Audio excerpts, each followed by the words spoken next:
Prefeitura Municipal de Cuiabá, trabalhando e cuidando da gente. Olá, professora Silma, sou professora de língua portuguesa e vou trabalhar hoje com os estudantes do 6º ano com o tema Relações semânticas entre as palavras. Vocês sabem o que é semântica? Bom, eu trouxe aqui o significado que está na gramática normativa. A semântica é a área de linguística que estuda o significado das palavras, das frases, das expressões, etc., em um contexto específico.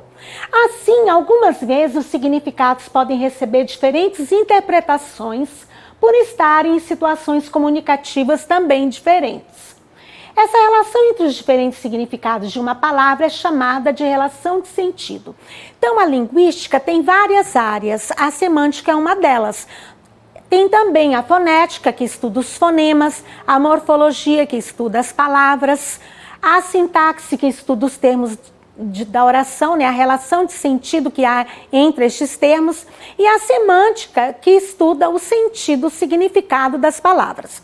E dentro da relação de significado, nós temos a sinonímia, a antonímia, a paronímia, mas nós vamos falar hoje apenas da sinonímia, porque é ela que faz parte da habilidade que nós vamos desenvolver nessa aula, tá? Falando em sinonímia, certamente vocês se lembram de quê? Essa palavra nos remete a sinônimos, tá? E o que é uma sinonímia? A relação que ocorre quando diferentes palavras e expressões possuem um sentido semelhante, ou seja, são sinônimos, tá? Eu trouxe aqui alguns exemplos. Veja bem esse conjunto de palavras: sinal, sinaleira, semáforo, farol. As 4 palavras têm significados semelhantes. Interessante é que, dependendo do local onde você mora, as pessoas escolheram uma ou outra palavra, né, para utilizar no seu dia a dia.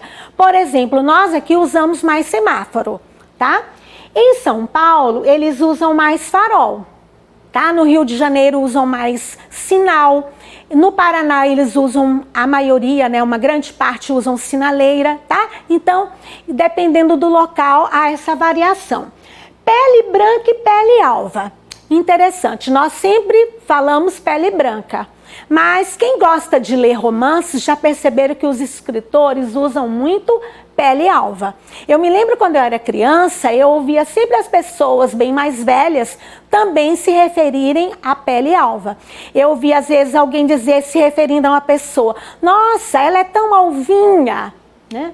Colóquio e diálogo. Geralmente nós usamos diálogo, mas podemos observar que as pessoas das academias, das universidades preferem o termo colóquio. Casa, moradia, lar, abrigo, habitação. No dia a dia, geralmente nós usamos a palavra casa. Interessante que às vezes nós queremos dar assim um sentido mais afetivo para o lugar onde nós moramos. Aí nós usamos a palavra lar, tá? Então, nós sempre fazemos, há muitos significados para as palavras e nós fazemos as escolhas, tá? Essas escolhas geralmente têm muito a ver com o sentido que nós queremos dar, com a relação de sentido que nós queremos dar naquele momento, com a ênfase, com a intensidade que nós queremos atribuir naquele contexto ou naquele enunciado. Está bem? Bom, eu trouxe aqui mais exemplos. A garota renunciou veemente ao pedido para que comesse. A menina recusou energeticamente ao pedido para que comesse. A mocinha rejeitou impetuosamente ao pedido para que comesse. Veja bem, nós estamos dizendo a mesma coisa, mas com escolhas de palavras diferentes. Tá? A escolha, eu vou sempre mencionar que as escolhas que fazemos com relação às palavras tem muito a ver com a opinião, às vezes, que nós queremos passar, tá? Com o sentido que nós queremos atribuir naquela situação. Os substantivos garota, menina e mocinha se referem todos os 3 a uma jovem, não é? Renunciou, recusou e rejeitou são as ações, são os verbos. né? Então aqui estão se referindo a não querer algo. Agora, veemente, energeticamente, impetuosamente, são advérbios, mostrando o modo, né, como a jovem pratica a ação, tá? E querem dizer o quê? Assim, as três se remetem ao modo, né, de renunciar, ao modo de recusar, ao modo de rejeitar, tá? E eu trouxe também o poema Grilo Grilado, tá? Olha que interessante o título. É interessante porque o poeta fez aí uma brincadeira com a palavra grilo, tá? Veja bem, no fundo, não ilude, é só reparar em sua atitude para se desconfiar. O grilo, coitado, anda grilado e quer uma analista e quer um doutor. Seu grilo eu sei, o seu grilo é um grilo de amor. O grilo, coitado, anda grilado e eu sei o que há. Salta para aqui, salta para ali, cri-cri para cá, cri-cri para lá.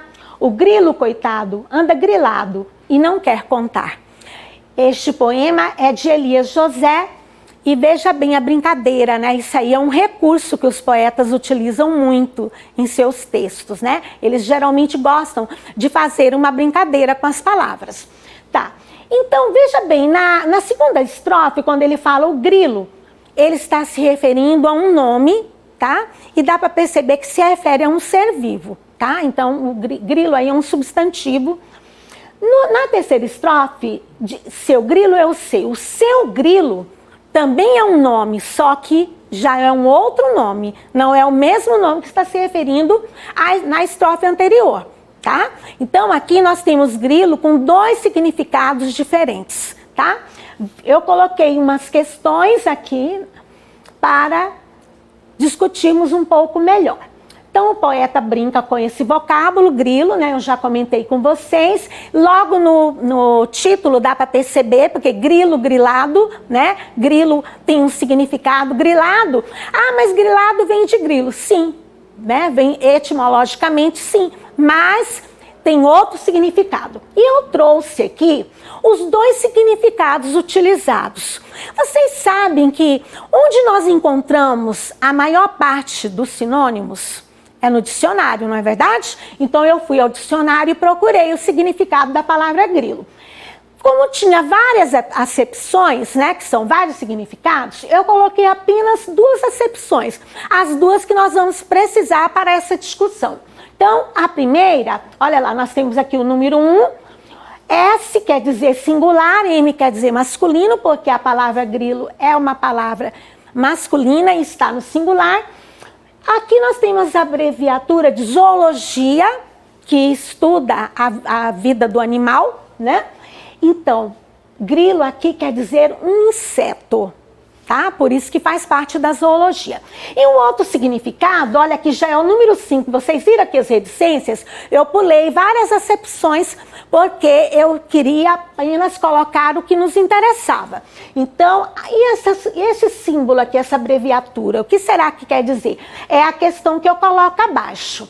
Então, o outro sentido da palavra grilo é preocupação, amolação, chateação. Completamente diferente, não é verdade? Então, na segunda acepção, grilo como preocupação, chateação, aparece a abreviatura que nós já vimos anteriormente e agora vamos ver o que ela significa.